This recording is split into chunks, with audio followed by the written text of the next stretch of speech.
Hello, this is From the Mezzanine, a film podcast. This is episode 36, and we are Matt and Chuck. It's the first week of July, and today we're going to bring you a variety of views and reviews of this week in film and TV. As always, our opinions are uncensored, unfiltered, and unsponsored. We're in the desert of summer, and that means we're bringing you part one of our retrospective on Jonathan Glazer. And today we're talking Sexy Beast. Chuck? Thank you, Matt, and thank you for conceiving, this little digression in the doldrums of the theatrical cinema-going experience. Because Jonathan Glazer is a filmmaker I haven't thought about very much, very lately, until you brought him up. As, hey, let's do a retrospective on a director. And I'm glad we went with it with him over David Lean. Would have been very juicy. He would have been very there would have given me reason to find my own way of seeing, Lawrence of Arabia and Bridge on the River Kwai in as pristine a visual as possible. But for as much as I love two of Glazer's films, I haven't seen the one in the middle. So I'm looking forward almost more to next week when we dig into Birth than I am either of the other ones, just because I have no idea what it's actually going to be like. I know nothing about that movie. But yeah, same. I'm in the exact same position. I've never seen Birth, and it's one that people don't really talk about a whole lot in his filmography, because you hear plenty about Sexy Beast and you hear plenty about Under the Skin. Yeah. But you don't hear much about Birth, so I'm really interested. Yeah, my only frame of reference for Birth for my entire life, basically, was a blurb in Time magazine that Richard Corliss wrote, talking about how uncomfortable it was to see adult woman Nicole Kidman with Cameron Bright in a bathtub. And that's the only thing. His movies definitely have a quality of having one indelible image that is your takeaway. That is the visual symbol that is the thing that just travels psychically after the experience is over. Even though I haven't seen that movie, I know that that's what it leaves people with. So I want to find out if there's more to it than that. Because I feel like a lot of people see his movies once and then never come back to them. When I feel like the return is really where the fruits of the audience-artist relationship is born with Jonathan Glazer. But we'll get into that, because there's a lot to say about all three of his films, I'm sure. But you gave... no, this one was for me, I should say. Our parting question from last week involved... just are content warnings necessary, or are they simply pandering? Is this stuff just a waste of time, or does this actually contribute something to the experience? I think I grabbed the wrong video, but I had mocked up two recent things that had occurred. One being from The Boys, where they very tongue-in-cheekly were like, hey, nothing in this is appropriate for anybody. No one should watch our show. That little snickering thing that they did. And then the literal human beings in Oklahoma who, in a single theater, decided that they were going to manually fast forward the lesbian happy birthday kiss in Lightyear because they were so scandalized by it. I mean, they don't have the same rights as the Saudi Arab Emirates. They just can't say, no, your movie isn't going to be shown here unless you edit it. They're going, no, we're going to Mormonize this. We're going to edit it on live. We're going to edit this shit live. Being a theater employee, it's can you imagine doing that? Having to sit there at the computer and sync it up, scrub the slide bar just so, fuck off. But I guess what is your thoughts on it in general? Just the practice, because putting it in front of a movie say Gone with the Wind, is one thing. Is it really necessary before Lady and the Tramp? I guess that was my intention behind the question. Yeah, well, to be honest with you, I'm like wholly against this in both cases. Like, whether it's because somebody's sensibilities are upset or it's because of some sort of content warning. I think that when you watch older movies, if you watch anything that's older than like a decade, you kind of just have to have the sort of cognitive ability to be like, okay, there might be something offensive in this, and if it is, I'm either going to let it slide off my back or I'm going to be offended by it. And to be offended by something, there's nothing wrong with that, but it's, people kind of forget these days that you can be offended about things and be quiet about it, or think about it and, about how that makes you feel, and then just kind of like forget about it. And I think where it kind of gets to a point where I'm like, okay, is this really about you being offended, or is this about sort of some public version of Schadenfreude, or is this about creating change.org petitions, or is this about, whatever, Twitter mobs, or like Twitter, people getting together and getting bullied on Twitter, is when you physically like go and like put your feelings out there so that other people can see them about how like offended you are. That's kind of the point at which you have to say, okay, is this really about the movie itself, or is this more about like you wanting to impose your beliefs on other people? And so from that angle, I really, really disagree with it. I think you just have to have the ability to just be like, okay, I might see something offensive to my sensibilities in this. And that's kind of my point number one. But what do you think about that as far as that angle? Well, I think it's very thoughtful and a very considered take, and I agree with a lot of it. Because I just, like, this is kind of a dopey, like culture warrior kind of take for me to come at it from. But I just think of the book, what's it called again? Like Huckleberry Finn or Tom Sawyer. The one that has the word that shall not be used. I do not have a live censor button to utilize to even do what the bold may do. I am not one of those people. But I guess all I'm saying is that, especially in an educational context, things like that, especially if you are offended by it or are more, I guess, specifically made uncomfortable by something, what are you supposed to be learning from that? I guess is what is being lost in all of this. We aren't like allowing the Overton window of public discourse and expression, be like unstifled in a way that is like not complete but just necessary.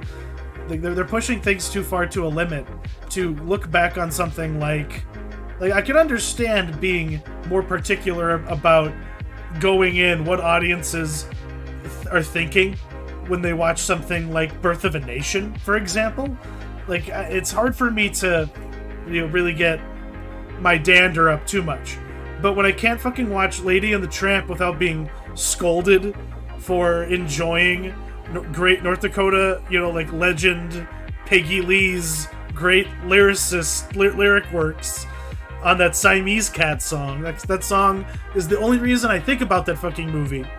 And now I can't watch it because without some shame, because Disney's trying to get, I forget the acronym for it. But if you get good boy points, you get a better rating, so that like your corporate social credit goes up. This is all about like raising imaginary scores that only certain people are looking at, and they're only people in the corporate world and people in like certain like bureaucratic positions. And for some reason, it was necessary to get a situation like just fucking Disney or HBO to commit a great deal of resources to policing their own content libraries and then defacing them. Can you imagine being warned ahead of time about what kind of a movie Blazing Saddles was going to be? I don't know. I guess that's what the the MPA warnings are supposed to be for. And that's why, like, I just keep coming back to this thing that my family utilized when I was a kid because we were good little Catholics. But are you familiar with ScreenIt? Yes. .com? Yeah. I was going to bring that up, actually. Yeah. But yes. Yeah, it's just... I do not need a parent looking over my shoulder anymore. I'm an adult. That's what it boils down to.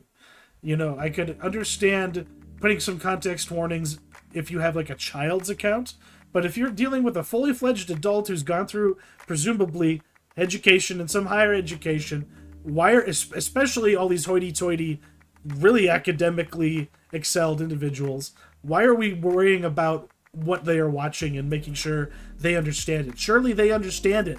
They're watching it. Like, who is just that brain dead about what they consume these days? You know, there's some presumption that you have done some work, like going on ScreenIt, ScreenIt, which was a website for parents to be able to just like type in a movie and get a whole printout, a ream of paper detailing all of the objectionable content that it might have, whether it be violence, drug use, or sex, nudity, you know, anything objectionable. And like that was an exercise that my family would put the kids through if we just wanted to go to the C-store and rent something. You know, when I became, even before I was 18 years old, I was buying R-rated movies. I was finding ways. I had a beard. People weren't carding me. You know, I walked out with a Tarantino like set when I was like 16 years old. You could get away with murder at the Walmart in Dickinson. And that's the problem with having everything be digital and having all the versions of content, you know, be, you know, in some way not like an authentic version of it. There's been some sanding over going on. Like, I think I've talked about it before, but the really insidious, you know, thing that buds off from this issue is how, like, if you want to stream the original British version of the series Utopia, they completely get rid of all the really brutal shit. You know, and they throw giant disclaimers at the beginning, letting you know that this happened before COVID. They didn't even think about COVID when they made this. This has nothing to do with that virus. You know, like they had to do that with the American adaptation of it, but they really had to do it with the original version of the show. So if you want to actually be able to see that, you have to get it through dubious means, or buy like a Blu-ray or DVD set that is like for the British area only, because it's never been released, you know, in our region technically. You know, like you're forced to bootleg it in some way or shape or form if you want to be able to see it in its unadulterated form. So I guess if they're willing to slap a disclaimer on something, it would seem to me that they'd be willing to do even more than that, and that's really why I don't like it. Yeah, same. And I'm glad you brought up the website, because I frequently will use the Parents Guide on IMDb. I don't know if you've ever seen that before. I haven't. Same principle, I'm assuming. Yeah, it's the same thing. Yeah. Every single IMDb page for a movie has one, and it's the same thing. You click on it, and it breaks down like violence, sex, frightening images, profanity, stuff like that. And so Excellent. I'll use that sometimes. And when if I'm gonna go to a movie with my mom and I don't want to sit through a sex scene or something like that. Oh my God. But that was the other angle I was gonna come at it from, is as far as like people going to movies that they just do no research about, because this is such a problem with like old people especially. Like I can't even tell you the number of times that I refunded people's money when Inglourious Bastards came out because some 70-year-old dude thought it was going to be Saving Private Ryan or something. And so yeah, I mean, instead he gets a charming Nazi who's hunting Jews. Yeah. It's crazy, like how many old people went to that and just they do no research at all, especially back then, you know, back in 2009 or whenever that came out. You know, older people had even less of a connection to technology in any capacity, and so there was like, you know, there's such a bare minimum that you can do in order to like prevent yourself from watching stuff that you don't want to watch, like sex scenes or like rape or, you know, something like that. And you literally just have to look at a movie poster and it'll say right in the corner. And if you want to go one step further, you can go on IMDb, you can go on moviecensorship.org, and it'll break everything down for you with timestamps.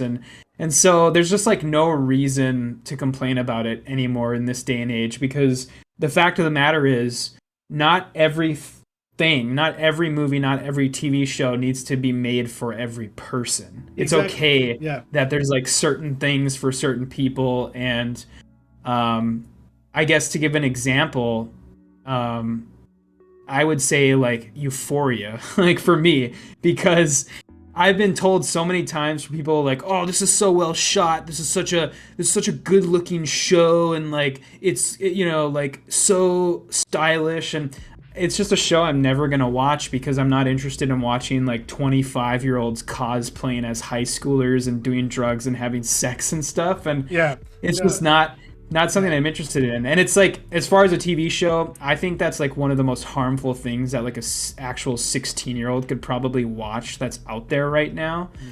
Just that's kind of a personal belief of mine. And so, yeah, that's my example. But no, I'm with you. No, there's a lot that could be done even just technologically, as like instead of just like viewing the tastes of the public as a problem.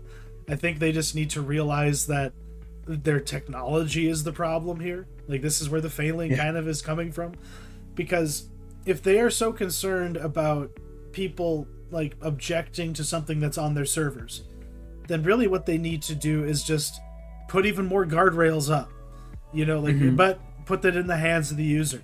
Let every user be like, I want to like have a content warning flash up before I consider going down a certain tranche, of the streaming recommendation web, because that's just visually how, like, if you load up Netflix, that's what is happening, is you're just given a bunch of different routes to take with a bunch of different destinations on. It's a video game, if they've gamified the experience of sitting down and picking something out, then give me even more control over what I'll find down certain paths.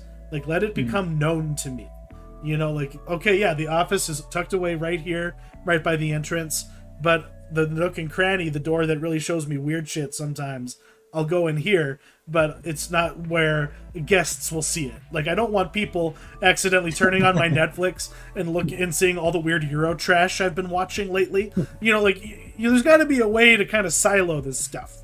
But yeah, like, carve out, like, if streaming is a mountain and you're just mining it day by day as you pick things out and create like associations, then also give me the ability to be like, not going there, and I don't know, let's keep this over here. Treat it like a little Sims garden. If we're gonna metaverse this, then really metaverse it, I guess, is what I'm asking for, which is maybe a little weird to come at it from, but that's where I'm at. That was a good one, though. That was very it gave me something good to think about this week. There really hasn't been any duds the whole time. The duds were all of the old segment that we tried for like 3 weeks, where I was trying to find as much cringe as possible, and the reality is there's just too much cringe that I can't even bear to look at it. I stared at the sun, I was blinded, and I was just like I can't find anything. Was the conclusion I came to, because so much of it was so bad. But things are coming up on the news, on the horizon, and it's kind of strange. It's kind of weird. So there's this show called Apartment 7A. What the fuck, Paramount? What could this possibly be? Oh, well, it's apparently a secret prequel to Rosemary's Baby, and they got that Julia Garner, from Ozark, and a few other things. Very recognizable, presence when it comes to like TV. And then we got a property like Rosemary's Baby, which is one of my favorite movies of all time. It's one of my favorite scenarios as well, where you as the audience are totally clued into the doom that the main character is just sleepwalking towards, and there's just nothing to be done, and that's the horror of it. It's one of the epitomes of that kind of movie. But we got a deal here where why make it a secret? Why not just do the damn thing? Why are we acting like this is something that we need to beat around the bush on? Yeah, I don't really understand it because they made it pretty obvious with the name itself, and then people did a bunch of research into it, and they found out all these other sort of clues that it is what they think it is because Paramount owns the rights, and the movie is being co-produced by Platinum Dunes. And they were the ones who were attached to a Rosemary's Baby remake about 15 years ago. So, God, I mean, obviously, think about it's how in their trash wheelhouse. that would have been. Yeah. 15 years ago. We're talking 2007, in the year of our Lord, right before the recession. Someone in Hollywood was like, "We need to make the gritty ass, fucking like dope bro dude rock music version of Rosemary's Baby. That's what we need to do." Yeah. And this is Platinum Dunes, just for people who don't know, is Michael Bay's like production company that specializes in these shitty horror remakes. Like they did the Texas Chainsaw Massacre and the horrid. Yeah, the Friday the 13th. And that one was really bad. I remember because that was with Jackie Earle Haley as Nightmare on Elm Street. That's what it was. Yeah. Okay, I'm thinking of something else completely. Yeah, goddamn. All those movies are the same to me, unfortunately, because they're just such a mush. But this movie isn't a mush. Like Rosemary's Baby, it's a very specific thing. And yeah, in the 70s they tried some lame sequels. But what is the prequel gonna be about? Like, is it just? It seems unnecessary to me. They've kind of, what people have gleaned from it is that it's going to be a prequel that is about the woman that is, I think it's during the movie, during Rosemary's Baby, is found dead outside the apartment. Yeah, she like falls out a window. Yeah. And so that's what the movie would presumably be about, because that's who Julia Garner's playing. So I don't know if she looks at all like that girl from the actual movie though. No, not really. Not from what I remember. She's a good, like, because with all of these like spiritual successors, the casting always seems to try and find something to, you know, like ape. So yeah, she's kind of a Mia Farrow type presence on screen. I could see that imagery, but yeah, the girl that she like hangs out with and does laundry with, who's living with the Castavetes in room 7, apartment 7A, she is like an Italian chick, you know, like a brunette, you know, and kind of buxom, you know, the complete opposite of Rosemary. I don't know. I've seen that movie a lot. I think I own it on Amazon Prime, you know, until they, you know, I say something that someone doesn't like and I lose all my Amazon privileges for life or something. But yeah, the one thing about this that, you know, kind of strikes my interest is the director attached is Natalie Erica James, who did Relic a couple years ago, which was an awesome horror movie. That's the one with Emily Mortimer, and she plays a woman who is like taking care of her mother because her mother gets Alzheimer's, and then finds all these like secret passages in her house and like these weird like doors that lead nowhere and stuff. And that movie did you ever see that one? I did. Yeah. Okay. Yeah, that movie was awesome. It reminded me, you know, just psychically of House of Leaves, just the house that's, you know, bigger on the inside and goes on like a labyrinth forever.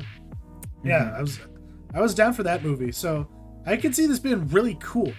You know, like like when I remember when I first heard that they were making a Fargo TV show, I was like, this is gonna suck. And they found a way to, for the most part, make entertaining television out of that promise, that premise. So I don't know. Depending on what they do with this, it could be completely lame and unnecessary, like that Exorcist TV sequel thing that they did. Yeah. Like, or they could actually be trying to do something cool. And I don't know. You hope with young, fresh, guns running the show that there might be some, energy behind this and some purpose. But we'll have to see. A man who does have purpose, though, is whoever could corral the force of nature that was Nick Cage, the actor, in the 90s. But one of those men who got the very best that anyone will ever get you know, was the director Simon West, who made Con Air, and he apparently was asked in some fashion, "Hey, would you like to make a sequel to Con Air? You know, with old ass Nick Cage?" And he's like, "Only if it's in fucking space. You got to get Nick Cage into space. No one's done it yet." And I think he's correct. Nick Cage has never been in outer space. Yeah, I mean, as cool as this would be, did you actually read the quote? No, I didn't. I just loved the headline, and I was just like, yes. It would be hilarious, but he's, I think he's being tongue-in-cheek. I mean, I don't know. I just read the quote, and it seems like he is, but I would not doubt this to happen, because at this point, where we are now with Top Gun doing it as well as it is, every movie studio is looking at all of their 80s and 90s properties, and they're finding anything that anybody has any sort of nostalgia attached to, and they're going to try and make it. So that's a fun idea, and I want to keep tugging on it a little bit.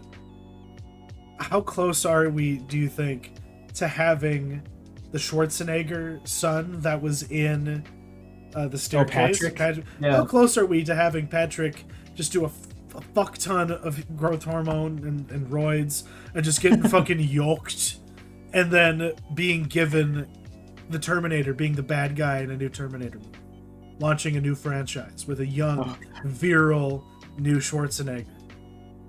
Is that possible? You know, I guess it would be. I mean, I wouldn't say anything's off the table at this point. And for some reason, James Cameron, even though he hasn't directed the last couple, he seems like really, really intent on actually making a good Terminator sequel. So, the more he gets involved, the worse it seems to get, though. Like 4 movies ago, I thought they were like maybe getting things right, maybe, and then it just imploded under its own weight, and I have no clue what's going on now.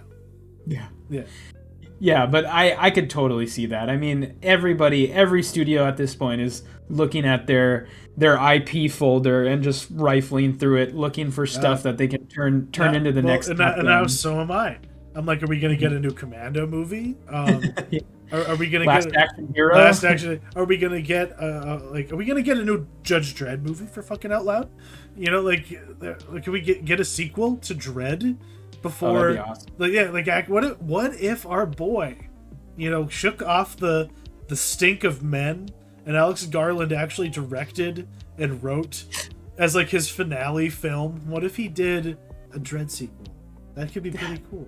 But cliffhanger starring a chick, you know, like something like that. You know, like anything is possible if nostalgia is that strong. But I guess maybe it takes the power of Tom Cruise, and a lot of these guys are too old, and a lot of these youngins just aren't big enough. So maybe it's a question that goes nowhere. But I'm glad we got to think about it for a little bit, because the idea of like having another Rock, or like having Armageddon 2, you know, like that would be great. To me, that shit again, please. The one thing I will say about this specifically is, if they do make a Con Air sequel, it's definitely not going to be directed by Simon West, because this guy has been doing like straight to DVD trash and Chinese blockbusters for the past like 10 years. And so God bless him. Got to make that skrill how you need to make it. You know, this is a hard world out there.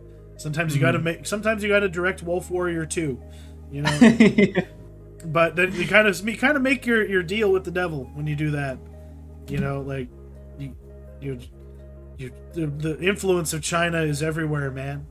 It's everywhere. Like you can't even mill down corn into mulch without getting the Chinese in there. It's some North Dakota politics. It's gone national. But forget that. There's a show called Borgen, and I feel like my mom has watched every episode of this already. Okay. So this is on Netflix now. And are you just catching up on it? Like, did you just watch the first season? Yeah. So yeah, I've been through the first season. This came on my radar because this was a show that was made like 10 years ago. It finished 10 years ago, and it got like the rights got bought by Netflix, and they made like a one-off limited series sequel to the show.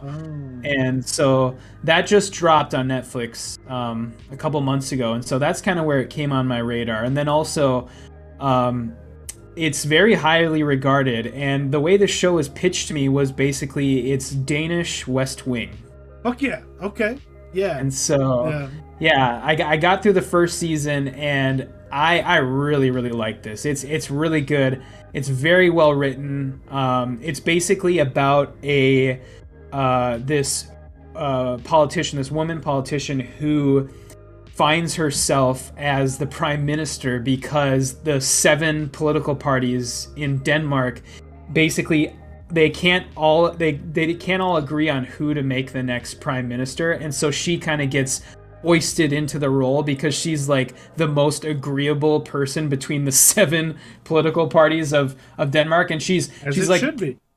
Yeah, and she's very, very like unqualified, and she's very idealistic. And the way I see the show going, and the way I've heard, I'm trying really hard to avoid spoilers, but the show is essentially the overarching narrative of the show is what happens when a very idealistic, very very, very headstrong politician becomes sort of like corrupted by trying to please everyone, trying to please all of the political parties, and has kind of becomes drunk with power. And so I'm very, very, very interested to see where this goes, because I really, really like it so far. The writing is so good, and I was trying to figure out, why is the writing so good on this? And so I was looking at the show's IMDb page, and the one of the main writers on the show is Tobias Lindholm, who is the writer behind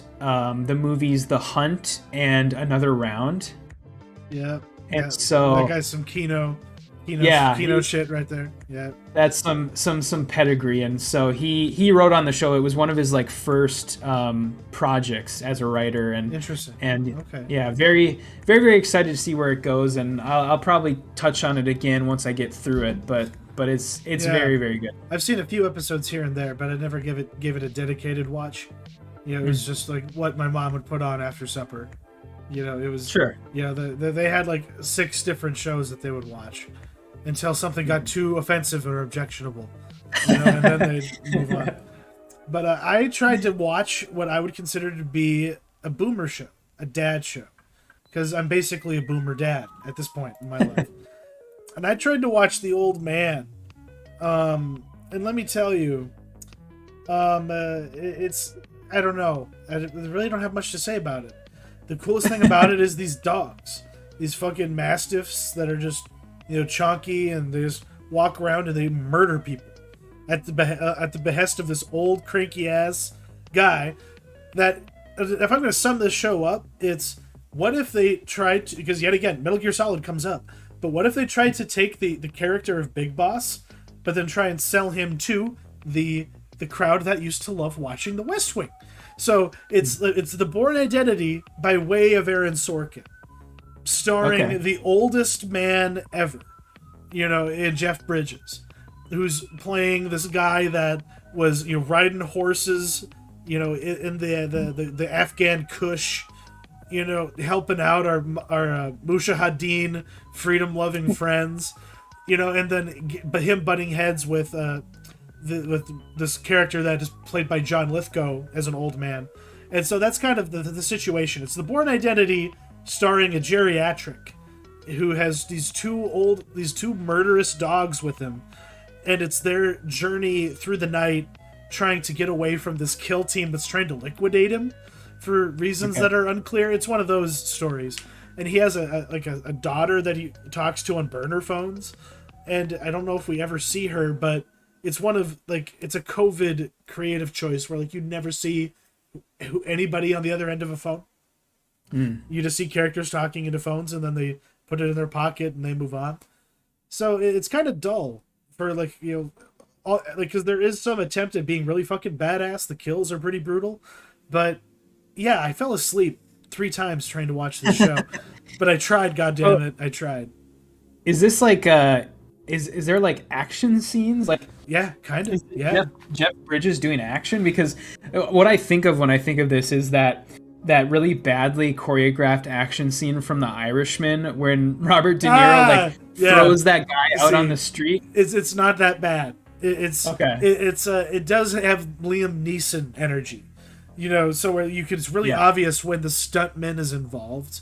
And when it's like you've seen Picard, right? It's like when they switch from the stuntman to 90-year-old Patrick Stewart trying to run upstairs really fast. It's really obvious. And that's like that kind of. It's never that bad, but oh my God, does Jeff Bridges look like just sitting down is hard.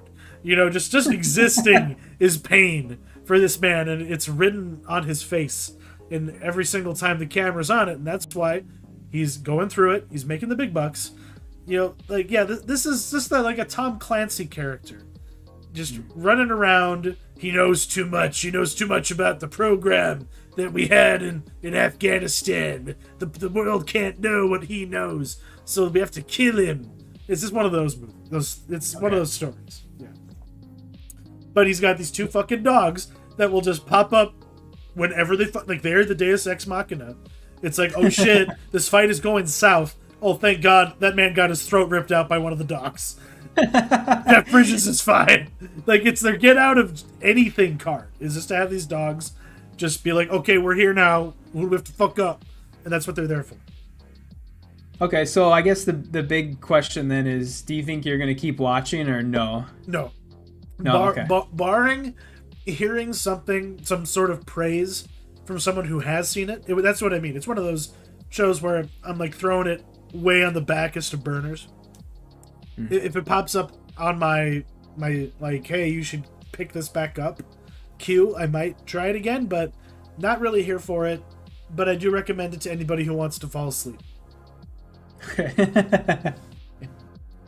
But you watched something called Hit the Road, and all I could find about it was this picture of this kid.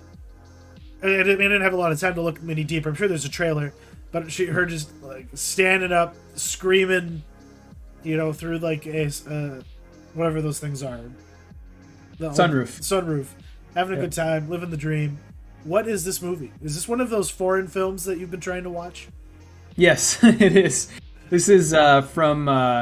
I really like Kino Lorber has gotten into actual film distribution, and this is one of their original movies. And this is an Iranian film from a director named Panahi, and he's actually the son of a really famous Iranian new wave director by the name of Jafar Panahi. Interesting. And this is one of his first features, and it's basically, I would describe it as Little Miss Sunshine, but if Little Miss Sunshine was way more sad and way more existential. So it gets pretty dark, and the film basically opens on a mother and father and then their two sons on a road trip. And you don't know why, you don't know what their destination is or why they're going there. And the movie's very organic in that way as to how it unfurls. And what you kind of glean is that the older son is basically going to a meeting point where he's going to be smuggled out of the country because he's either avoiding military service or he's out on parole and he's fleeing the country because he's going to be sent back to prison. They don't make it expressly given, and so it's kind of interesting in that way because it's very organic in that way, and there's never like a scene where somebody's like, we need to get you to the border because you need to get out of the country because you are fleeing from the government, and it's very, very organic. And so I really liked it.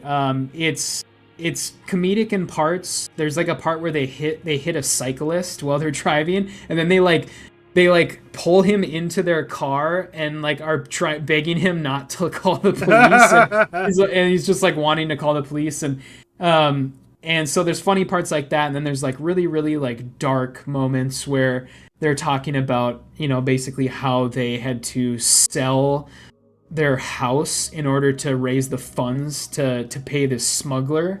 And so it's a very good dramedy. It balances that well, and Wow. I really liked it, and it's available on all the video on demand services. I think it was like a $3.99 rental. Gotcha. I'm gonna have to check that out. Yeah, I like the description of just a very an actually sad Little Miss Sunshine. Yeah, it gets very dark, and it gets there's some really interesting stuff they're doing with as far as like camera work in this too that are way more interesting than that movie that I compared it to. But. Gotcha. See, I kind of watched another dud, but nothing that I guess I could recommend it. It's on Hulu, but it's called The Bear, and it's starring I forget the gentleman's name, but he's a familiar face if you watch Shameless, and he plays a really young hotshot chef who for some reason has saddled himself with trying to run his brother's like greasy spoon like barbecue like beef brisket sandwich shop that he has in Chicago, and he like left it to him after he died, and he's running it, and he doesn't get along with his staff, and he's not making any money. He can't afford to buy meat to make food for the day, and it kind of just gets into the nitty gritty of how shit it is to run a restaurant, or even work at one, and it has all the archetypes. It has the Mexican lady who only speaks English when she wants to. You have the young black guy who bakes, who's hip and wise, and it says all kinds of funny things. And then there's the jackass cousin, the white trash jackass cousin who thinks he can run the place better, but of course is a lot of the reason why everything's so fucked up. But it's short little bursts. It's like 20-minute episodes. Oliver Platt shows up eventually to basically be like a loan shark that he lent money to the dead brother. So he's like, okay, I left your brother, you borrowed $300,000 from me, now you owe it to me, or you could just sell me your restaurant. And he's just like, and so that's kind of the is he doing a Chicago accent? Yeah, it's pretty bad. It's pretty bad. And he's playing a character whose name is like Cicero or something like that. There's a lot of ridiculous names in this show, and why he's called the Bear is never like why the show is called the Bear is unclear. But yeah, like the character of the lead is somewhat fascinating because you get some flashbacks to him working in high cuisine, and what's his name? The guy from Community. He was on The Soup. Joel McHale. Joel McHale shows up as like the lead chef, and he like has like this weird like sub-dom dynamic with him where he's just like, everything you make is shit. You deserve to die. You're garbage. It's like kind of like that verbal diarrhea that is going to be our topic of conversation when we talk about 60 Beast. The show is very fucking salty, and you get some glimpses of this weird dynamic that like made him a great chef but also broke him psychologically. And I know for sure that Joel McHale molested that poor boy. That's definitely going to be a plot line as the show goes forward. Because I actually watched the first episode of this show. Yeah. And I don't know if I'm going to continue. It's just kind of, I don't know, everyone's kind of an asshole. Yes. And I do think the show actually gets that kind of right about working in a kitchen. There's no real personalities in a kitchen. Everyone is just a jerk. Yeah, because I worked at a high volume, high stress kitchen for a while at JL Beers, and I know you did. Yeah. You worked in a kitchen, and so I think it gets that right. It gets that atmosphere right. It gets kind of that that atmosphere that everyone's pissed off because everyone hates your, there's this kind of air of camaraderie, but at the same time everybody's always pissed because of the customers or the boss, or and that kind of brings, at the same time, that brings everyone together because it's a mutual like disgust or a mutual hatred that you have for the customers and stuff. And but one thing I will give this show is that they really don't go out of their way to try and chef it up and romanticize it.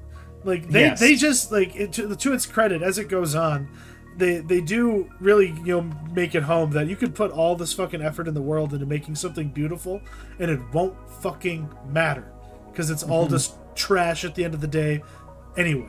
It's all garbage in one way or another. And if there's anything that it gets right, it's that whole milieu. But is it entertaining? Well, I keep watching it either past like episode 4, probably not. I might not stick to it either. Same. But yeah, I watched it, and it actually watched something new. So I thought I should reflect it, get it on the record, because so often I just have no time. I have so many video games on my hard drive I will never play ever. But I did watch Stranger Things season 4, volume 2. These super hyped final 2 episodes, feature length.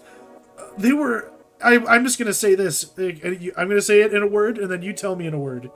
Like it was kind of a dud. It was kind of a dud, except for like one thing that happened at the very end of the season finale.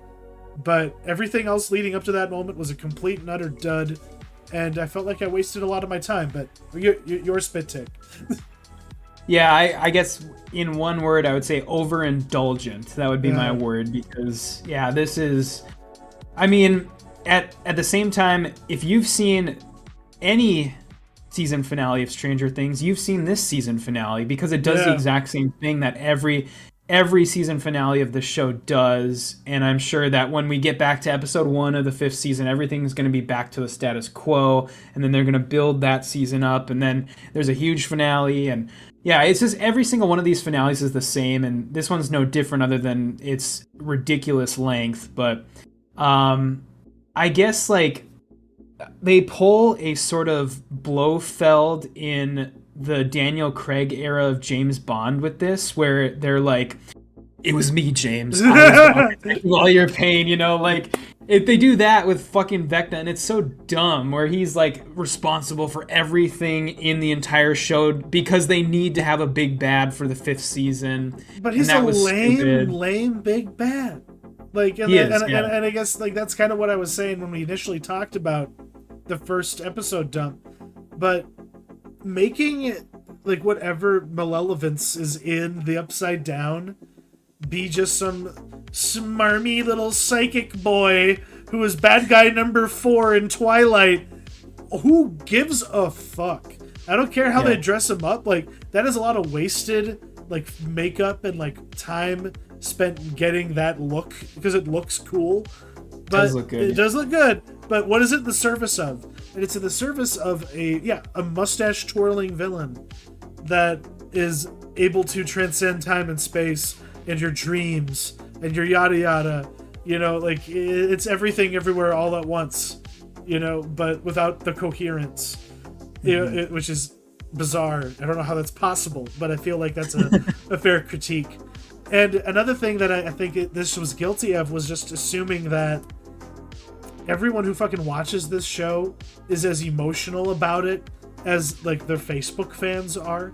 Like the people who make Stranger Things memes, who like get all gooey in comment sections because of, oh my god, I just realized this significant thing about this character sacrifice and now I want to cry all over again. I'm not trying to be unkind, but with all of the like quote unquote deaths that happened this season, and like the amount of time they spent after those deaths being like, you should really feel sad that this person died, when I'm just like, I feel nothing towards this person. They were barely in this show and their character was whatever, like, and what is the significance of just having the new face be the one is gonna croak? because that is the pattern on this show. Yeah, they just they kill off the characters that get introduced for one season. Like it's never any of like the original cast that dies. And then it's always they keep Brett Gelman and Maya Hawke, and they keep all these really twee characters that are memeable and are just memeing the whole fucking time.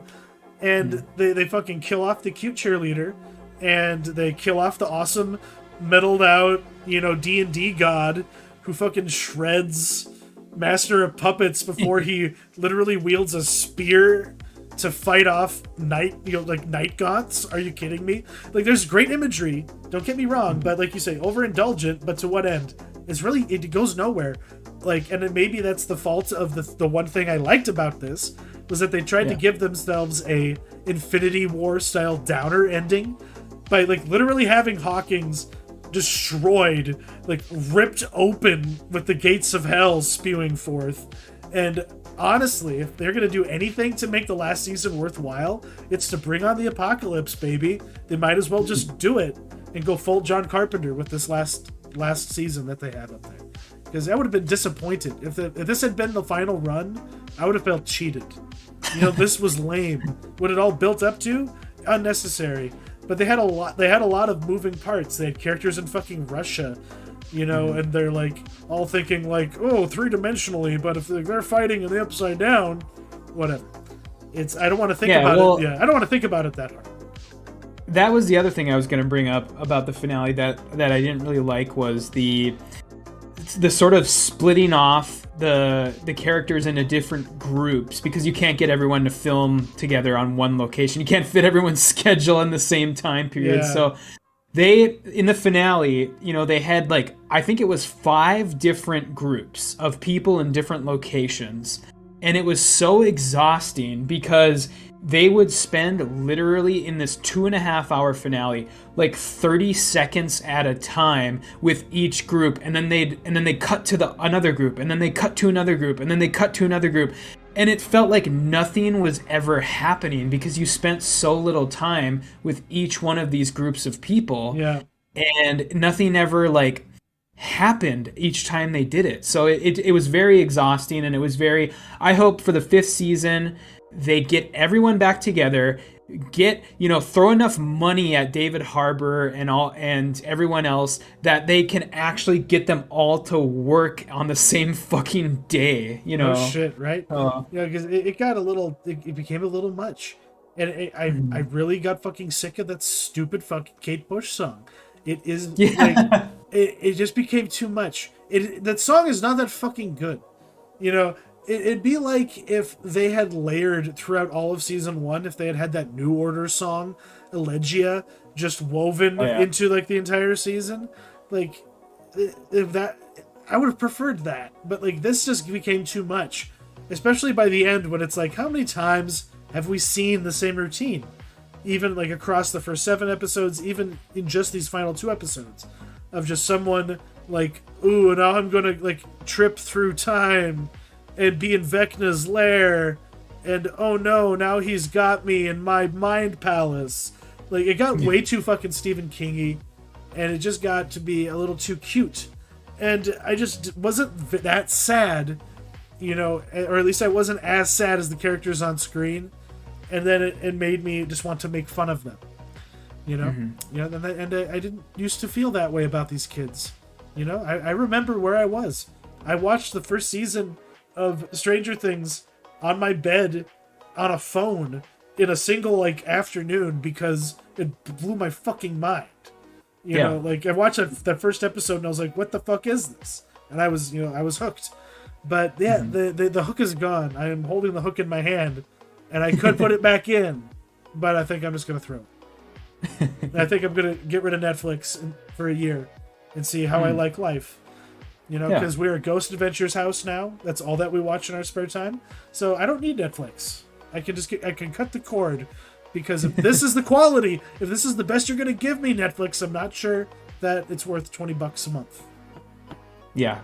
And that's apparently why they split the season up too, is so that they could get people. They know people have been subscribing en masse, so they had to get people for 2 months, not just one. They couldn't run the whole thing in one. So it's all very pathetic. But now we're gonna move on to the main event of the evening, the afternoon here. The Jonathan Glazer retrospective. And if you just kind of want to start with your spiel, Matt, we'll just get this train wreck rolling. Yeah. So, Jonathan Glazer was born in 1965 in London. His father was a self-proclaimed cinephile. He says that he watched a lot of David Lean movies with him, and that's kind of what got him interested in film. Glazer attended Nottingham Trent University and got a degree in theater design. Shortly after that, he directed 3 short films to kind of build out his portfolio, and he used that to get a job at a production company called Academy Commercials. And then from there, he started working on ads. He did one for Levi's, he did one for Guinness, he did one for Stella Artois, and that led him into doing music videos for bands like Radiohead, Massive Attack, Nick Cave, Jamiroquai. And he said that he credits the Radiohead music video for Street Spirit as the thing that sort of gave him his awakening as an artist. And the exact quote is, "I knew when I finished that because Radiohead had found their own voices as an artist, and at that point I felt like I got close to whatever mine was. I felt confident that I could do things that emoted and had some kind of poetic as well as prosaic value." And that was kind of what led him into Sexy Beast, which was his first feature.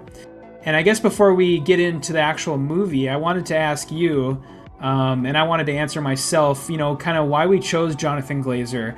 What about him attracts us, and what do we think of him before going into this? Because I guess my feeling on it is that he is one of those filmmakers that doesn't overindulge in how much he gives of himself. He doesn't really do a lot of interviews, and he really isn't one of those star fuckers who, like Tarantino, I guess, who needs to be involved in a lot of different things and be publicly friendly with a lot of the right people. He's kind of enigmatic because we don't get a lot from him, and everything we do have is just so disparate and weird, and very different from each other. He's hard to pin down, and I guess that's why I was looking forward to talking about him, because there's only 3 films to discuss, and this first one is kind of important to me, because when I was a budding young cinephile, I remember seeing the trailer for this fucking movie before so many other rentals I had at that point in my life, from Netflix and whatever, and I somehow snuck it past my parents in the Netflix mailer queue, and I got Sexy Beast sent to me when I was 13 years old or something like that. And yeah, so I fucking saw this thing in its garbled form because it was a damaged disc, and the beginning of the movie it kept on skipping. Oh god. So it was a rough experience the first go round, and very frustrating because my parents had nanny software turned on our DVD player, so it would manually mute swear words that it would pick up. Wow. It was one of those DVD players. So imagine watching this film in that context. But yeah, from the moment that I got interested in movies, this movie was on my radar. And so I guess that goes without saying. But how about yourself? Yeah, I mean, I'm kind of in the same boat. I've always been fascinated by Jonathan Glazer because he doesn't make very many movies, and he seems to only work when he wants to. And it doesn't seem like it's something he does for money either, and he just that's all of the high fashion money, he gets for making films for, Gucci and shit. Yeah. And he's just so interesting because his movies are so different from each other. and he's hard to pin down because he doesn't seem to have a very consistent style. There's definitely things that he likes to do, but his movies are so different stylistically and thematically, and that kind of what has me interested. And Absolutely. but yeah, as far as I guess to get on to the main event, Sexy Beast was released in 2001. The film is a brisk 89 minutes long. It was written by Louis Mellon and David Sinto, who are a writing duo that have only written 3 other movies, and they haven't worked since 2009. And that was with 44-inch chest, right? Yep, 44-inch chest was the last one. Which is another banger of a film. Not as good as this one, but yeah. They seem to like gangster movies. That's what kind of what I took away from them. But and so when Sexy Beast was released, it was very well received. Roger Ebert gave it 3.5 out of 4 stars, calling its humor inseparable from its brutality, and calling out Ben Kingsley's performance, which at the time was very, very novel, because this was a huge turn for Ben Kingsley. He had never done anything like this before, and it was sort of a revelation for him in his career. And then Derek Ellie from Variety called the movie enjoyable, but massively uneven.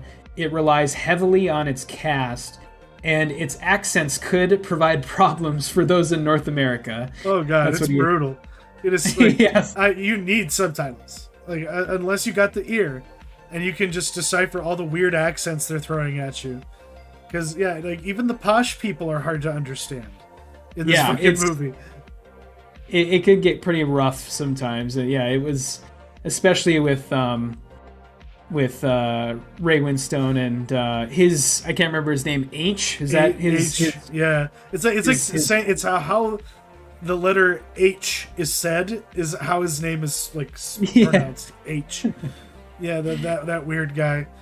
Yeah, so that kind of sets the movie up. It has a very, very stylish look to it. It has very much that commercial lens that he kind of that world, that milieu he came from, but at the same time it just has this like confidence that like to actually move the camera around and to like do things that are like wonky. But the editing in this is like so fast, what people back in the 90s would call fast-paced editing. Like there's certain sequences that are just like whoa, like where you just don't know how you like wound up where you wound up. But the opening sequence, omnipresent. I think the word or the term is an omnipresent camera, where it can literally go anywhere, even in places that it would be impossible for it to. Exactly. So I guess that kind of speaks to like creatively and technically, what he was on the forefront of, because that very much became in vogue, in this decade. And this came out in the beginning of it. And you have, like these characters are just very crass, British gangster lowlifes. Like they're former safecrackers, like retired safecrackers and porn stars, and they're just getting some sun in Spain, and it's almost like a stage play. Is this guy gonna get drugged back into it? So it's like a Harold Pinter play. It's like it's a comedy of menace, very much so, because everyone's trying to play polite. They all know that shit's gonna hit the fan because they're not gonna give this unreasonable guy what he wants. And just how is this gonna work out? What are the consequences gonna be? And it has a very artful way of delivering the its events that would be impossible on stage and are only possible in the format of cinema, which is why this is what it was made as one, I guess. Because he is a good filmmaker, and it does expand.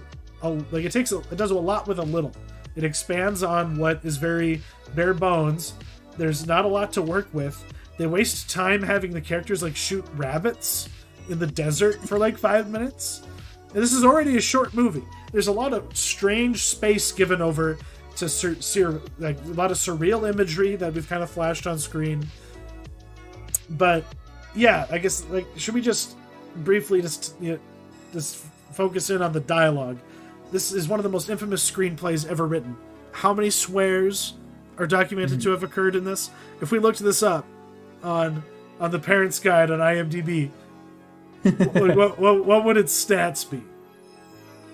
Well, I think it's up until its release, or up until whatever the next film's release was. This was the movie that had the most fucks in it. Okay, and it might have been like Wolf of Wall Street that surpassed it. Yeah, I think you're right. Yeah, and so very, very, very, very lots of swear words and lots of like sexual. I mean, in some respects, I'm kind of surprised that this got an R rating in 2001, right? Because it's pretty scandalous. But I think like this reminds me a lot of Deadwood in that there's some people that just can't get over the profanity of it, but if you can, and if you're able to sort of remove all that. If someone were able to go into the screenplay and just take out every like swear word or every like sexual piece of dialogue or what have you, this dialogue would be like Shakespearean, you know, almost. Yeah, and if you just said it the more polite way, that doesn't offend your sensibilities. Yeah, it's like you'd find there's a lot more to it than just the shock value. It's the lyricism of it, and I guess like if there is anything that they're trying to preserve, it's the authenticity of how street level dirtbags talk to each other. Or at least how they like to think, how they like to be shown in British film. Anyway, it's like this is how Guy Ritchie thinks they talk, so this is how they talk in this movie too, to an extent. But this is more than just a Guy Ritchie movie because because I guess that's like someone to compare him to, because I guess they probably were having success around the same time, and both kind of have a somewhat frenetic style. As far as like that goes, but this is a much less complex narrative than anything Guy Ritchie did during his like low life gangster filmmaking era. This is just a single film in Jonathan Glazer's oeuvre, but it still is unique, even in like the loose genre it finds itself in. Like, what the fuck is that man hair? What is the point of that? The rabbit man. The rabbit man. Like yeah.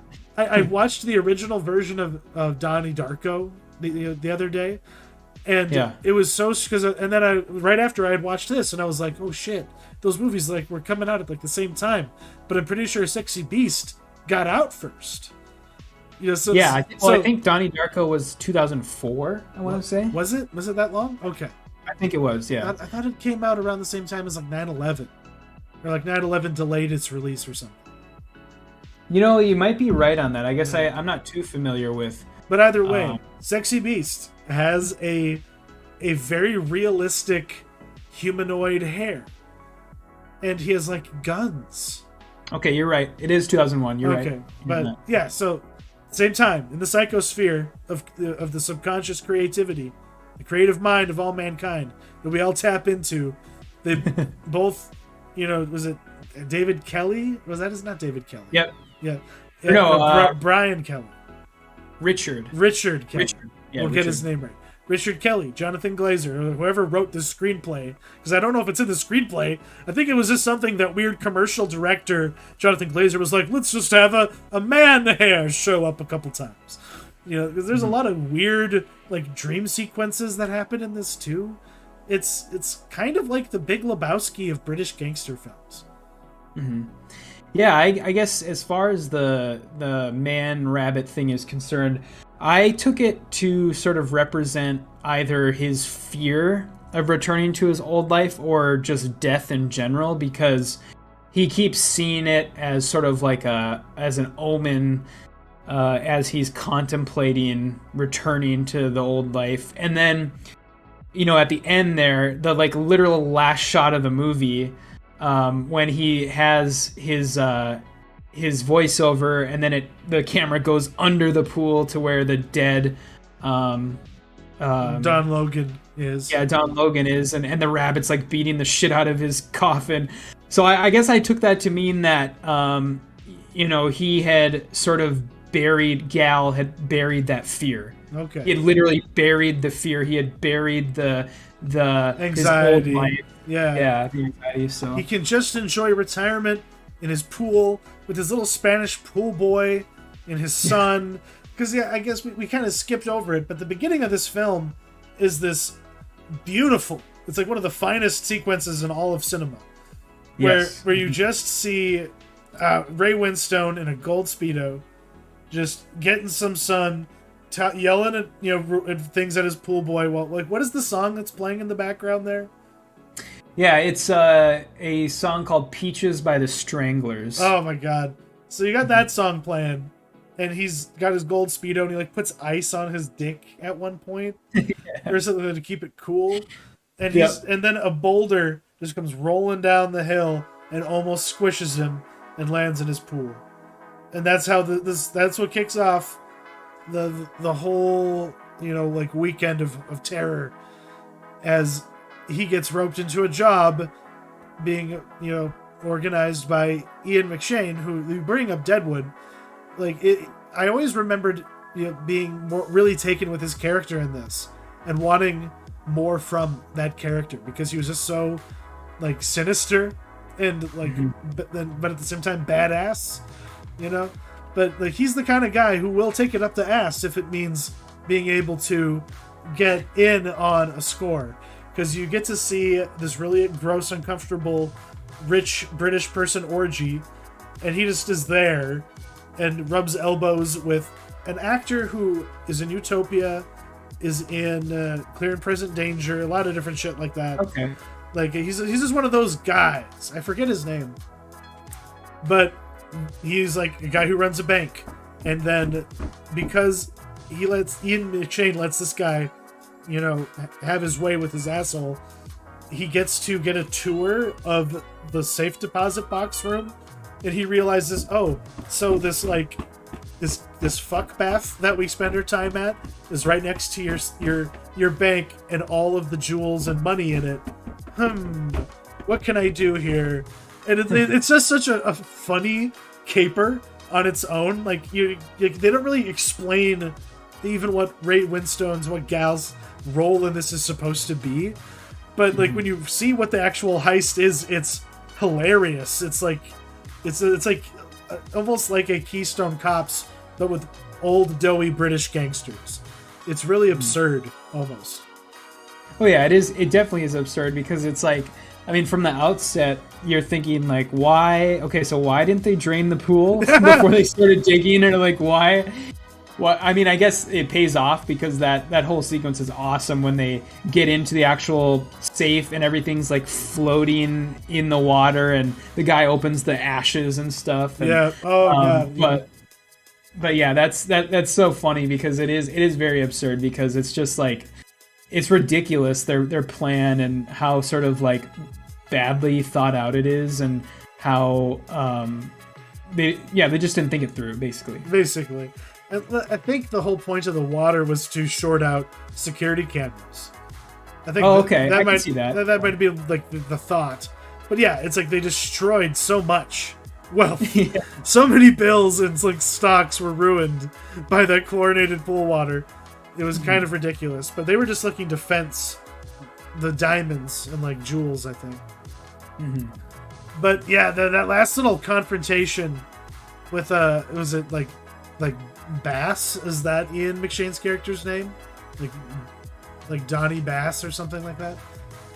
I think it's is it Gal?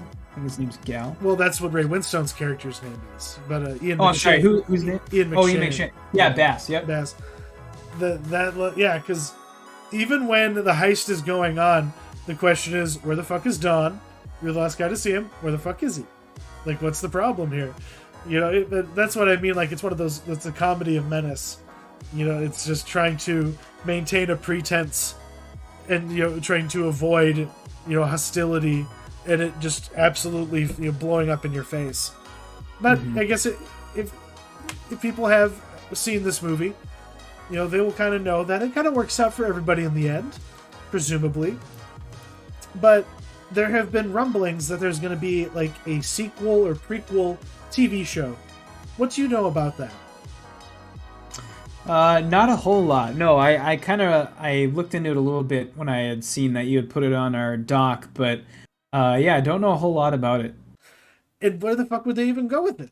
Like, Yeah, like I don't know. yeah, That's the dumb part is like it you can't capture the feeling of this movie because number one, it's not the late 90s, early 2000s anymore, and just by that fact alone, you can't capture that feeling. And number two, you're never going to have Jonathan Glazer come like yeah, do a TV show. He's just yeah. not going to do a TV show, so He's too fucking good for that. Which yeah. his later, like, I guess, just I know that just because I've seen Under the Skin. I'll really be have something proven to me when I watch Birth, I suppose, because Under the Skin was just a fucking tour de force, and Yes. and in some ways, this movie very much feels like, yeah, you can tell this was a first time filmmaker, but he clearly knew what the fuck he was doing and what he was trying to do. And yeah, this movie was just still is indelible. And we were talking before the show, and like that gold Speedo on that man next to like that white stone and that in the blue pool water burned into my brain. I saw the trailers for this movie on all sorts of things, and I was like, what the fuck is this? I need to see this. Why is this guy so mad? Why is he yelling at these people so much? And then I just had to find out, and I found out. I don't know how my parents let me watch it. I was way too young. It's amazing that they were even able to cut a trailer out of out of the movie at all. But that's what I mean. The trailer, I think, was one of those trailers where it was unique at the time because it didn't have a trailer guy. They just had the characters talking, and they just have they just kept on cutting back to the exchange where Don Logan is like, "You gotta do the job." "No, I'm not. You gotta do it." I can't do it. I can't do it. Like, they just kept on cutting back to that sequence, and they just milked as much as they could. If I recall you correctly.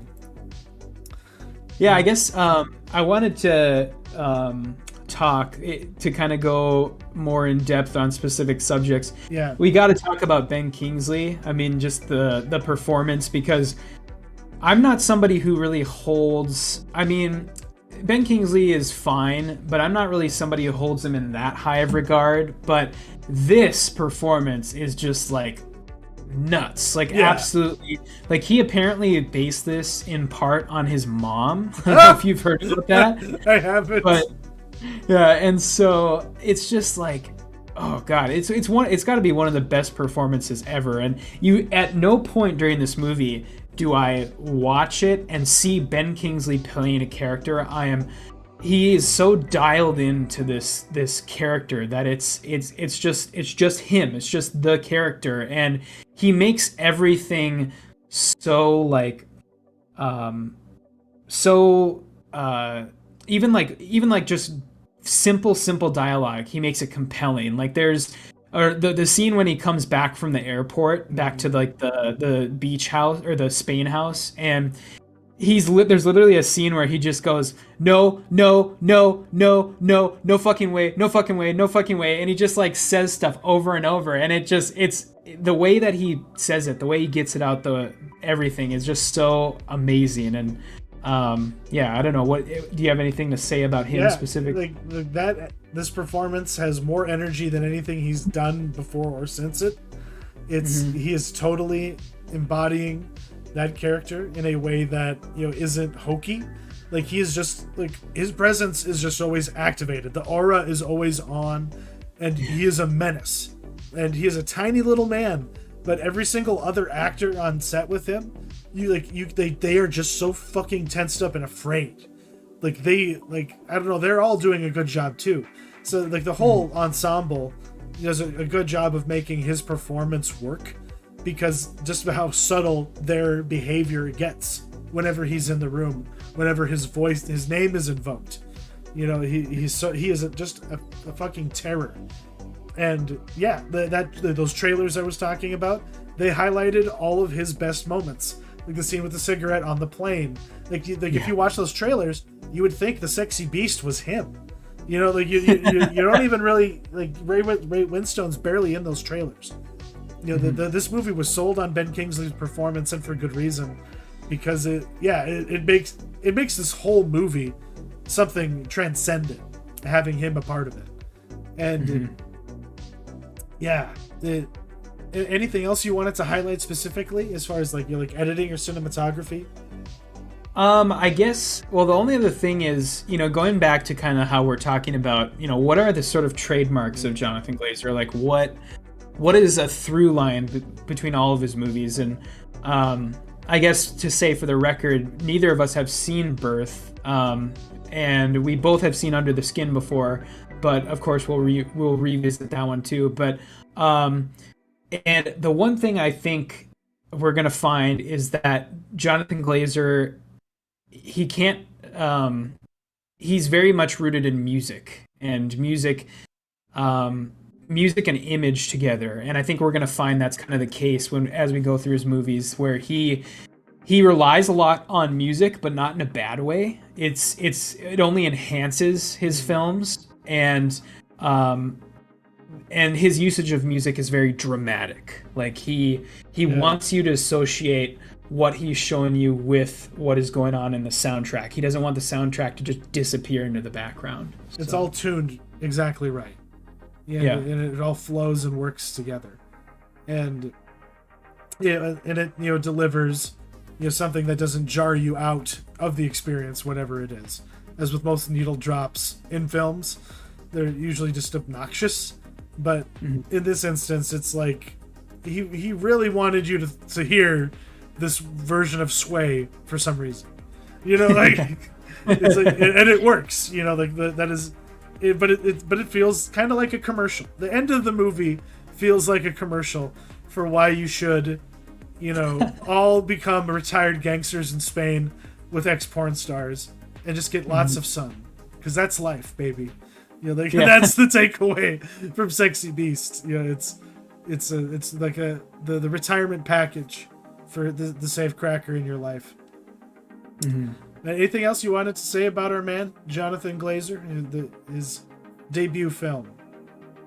No, I guess just to kind of put a cap on it, I love this movie. I think it's one that I've only seen it one other time than when I watched it this week, and it's one that I think I'm gonna kind of revisit now, probably at least every couple years, because it's very rewatchable, I think, because it's always entertaining and it's short, and it's just it's the way that I kind of like to think about it is it's the sort of one last job subgenre flipped on its head, as Absolutely. You were kind of talking about, where it's not focusing on the guy's life before as like the goal. It's focusing on the reward. It's saying like, okay, I put in my work, I put in all the criminality, and I put in all of the jobs into the robberies, and now this is my reward, and I'm gonna relax and I'm gonna enjoy it. And that's what it focuses on, rather than what a Guy Ritchie movie would focus on, which is like the one last job, and like we're gonna highlight this gangster life, and we're gonna make it seem very, very attractive, and it's really, it's not really. Yeah, it's basically what it has always been. It's just an old boys club, and they just get up to hijinks and rob people, and sometimes kill people. It's The Sopranos, or something like that. But yeah, it's not sexy, and it's not layer cake. There's no Sienna Miller. You just have you what you really have is a used up porn star who everyone had sex with, apparently, and they love to rub it, and they love to rub it in your face. That's the life, apparently, that he needed to hold on to. And hey, but at least to that character's credit, like good performances from the ladies playing like H and gals' wives, but she fucking held down. That lady came out with a fucking shotgun and deadass murdered a gangster.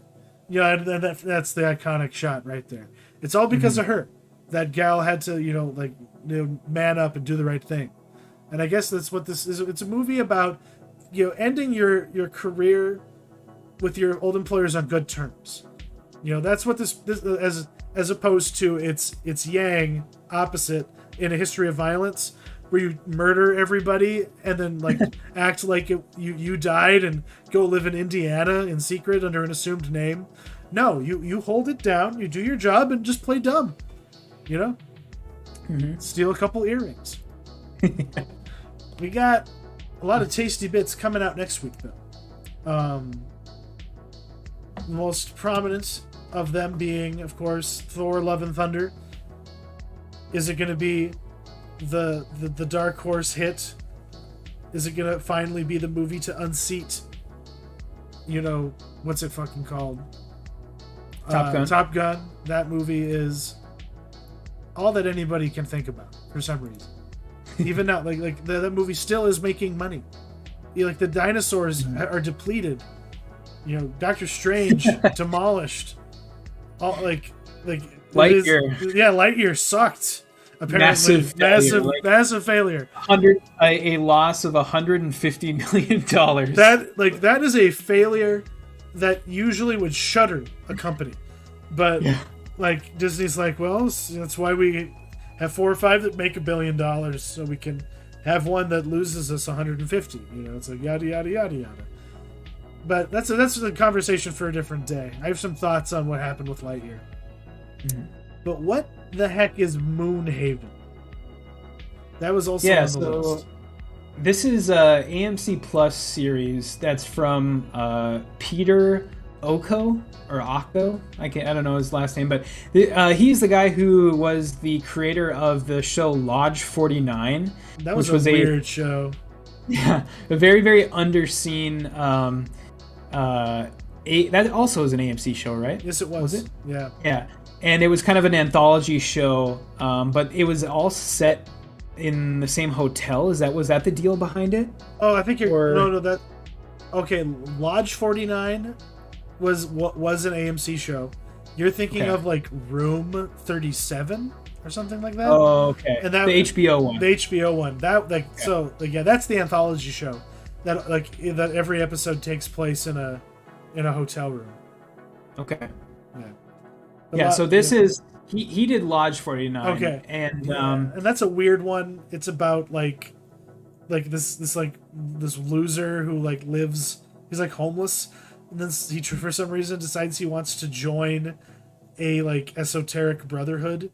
You know, like a Masons, like a Mason outfit. Yeah. Yeah, that's the one with the guy from the Captain America show, the daughter, the son of Kurt Russell, right? Yes. Yeah. Yeah. Okay. This show is a sci-fi show about a moon colony that was basically established to solve Earth's problems. Before the Earth becomes like entirely uninhabitable. Okay. And there's something about the main character is a smuggler who basically gets stranded on the moon, and it's only like the actual base on the moon is only like 500 like acres or something like that. It's very small, and she gets stranded there, and it looks like it could be interesting. AMC Plus has kind of been on an interesting streak lately with their original shows. But, you know, maybe I'll just cancel Netflix and pick up AMC Plus. I am a whore right now for any space-related show, especially if it tries to do realistic space flight. Everything happening with For All Mankind right now is blowing my mind. But I will sit on all of that because this season is nuts. But anyways, let's cycle ahead here. Then Blackbird is coming to Apple TV Plus. That looks like an interesting show. I've seen the trailer for this. And it's about basically a guy that is kind of picked to go into prison to try and get confessions out of a serial killer. Am I recalling correctly? Yeah. Yeah, he's facing like a 10-year sentence, and they kind of strike a deal with him because the serial killer it's assumed that he knows where 18 women are or something like that. Yeah. 18 or more. So, and I think starring Taron Egerton, and then what is his name? The guy from I, Tonya, Paul Walter Hauser. Yes, the Richard Jewell. That dude has been on a roll. He's been in so much shit lately. Good for him. And this show looks pretty good, honestly. All right, then we got something called Trigger Point from Peacock. What the fuck are they on about? Trigger Point. Is this a game show? No, this is a show that they basically just bought from the BBC. It's the latest import from Jed Mercurio. Do you know who that is? I do not. Jed Mercurio is basically I guess the closest comparison would be the who's the guy who does like Law and Order and all of like the Chicago show? Wolf? Yeah, Dick Wolf. Yeah, Dick Wolf. Yeah. He's basically BBC's Dick Wolf, but he makes better shows though. He made the show Bodyguard and Line of Duty. Have you ever heard of that show? Yeah, I haven't watched either of them, but I've heard of them. Mm-hmm. So this is his latest show, and basically Peacock just bought the rights and they're putting it on Peacock, and it's about a bomb defusal squad. Trigger Point. Very good. I could get behind that. My parents could get behind that show. They probably have seen it, for all I know. But then, so of course next week we're going to be talking about our next film in the Jonathan Glazer Retrospective, which is, of course, Birth, starring the ever, fearless, goddamn, what's her fucking name? Nicole Kidman. This lady literally went from making like Kubrick and like Closer and like Moulin Rouge. She did a whole run of fucking movies. She was in demand. That little girl from Australia was a big fucking deal in Hollywood. And she's like, you know what? I'm going to make a movie with this fucking weird ass guy. Sexy Beast, I like it. Okay, what's this? There's a little boy. He thinks that he's my dead husband reincarnated. I'm here for it. Let's do it. Get me in that tub. I really want to find out what this movie's about. I really want to get into the guts of this movie. Because it's literally been on the shelf, unwatched for years. And we are remedying that because we want to be completionists. We want to really understand this man and why he takes so long to make fucking movies. Yeah, and then if anybody's following along at home, this is pretty readily available on HBO Max. So you can watch it there. Hey, at least they took care of us there. And we could maybe just discuss this out during the episode, but what the fuck happened to Cameron Bright? Did he just get too old? I have no idea. Wasn't like the last movie I remember him being in, I think this was the same kid, was that 9/11 movie with Tom Hanks, right? Really? I think so. I think that was him. I saw him in a Twilight sequel. I'm pretty sure. Because, I really remember him from Running Scared. Yes. And in movies of that era. So to see him pop up in this, it was just like, damn, he was the go-to. He was the creepy boy with big eyes. And this is a movie about him making eyes at the grown-ass woman played by Nicole Kidman. But Jonathan Glazer was onto something.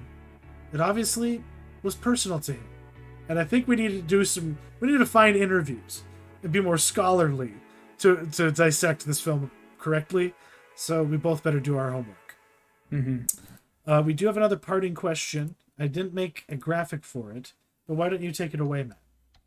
Yeah, so this week is from me, and I was kind of thinking about, there's somebody I have in mind in particular for this question, and for a little while I actually had it on our outline for this week, but then I took it off because I wanted to use it for this. So the question is, who is underappreciated in the filmmaking business right now? Somebody who you think is doing fantastic work, but is going largely unnoticed. And this could be anyone. This could be an actor. This could be a director. This could be a composer, a director of photography. Just somebody who like nobody is paying attention to, but you're just like, oh my god, like this person is doing consistent, amazing work. They're killing it. Yeah, no, this is a fun one. There's a lot of options, and I've been like, as soon as I saw it in the outline, I was like, okay, I just start thinking now because I'm gonna forget, by the time the 4th of July is over and done with, and then I'll be thinking about it as I'm making the graphics for the episode next week. I'm going to do my best not to do that, because this is a lot to. I instantly thought of some more technical people who I'm like, these people don't get the love they deserve. They're literally just skating by in life. They should be on a pedestal, and maybe we can do that for some people. But thank you for tuning in. Thank you for watching, and thank you to Matt for joining me, as always. And have fun watching Birth, everybody. Yep. See ya.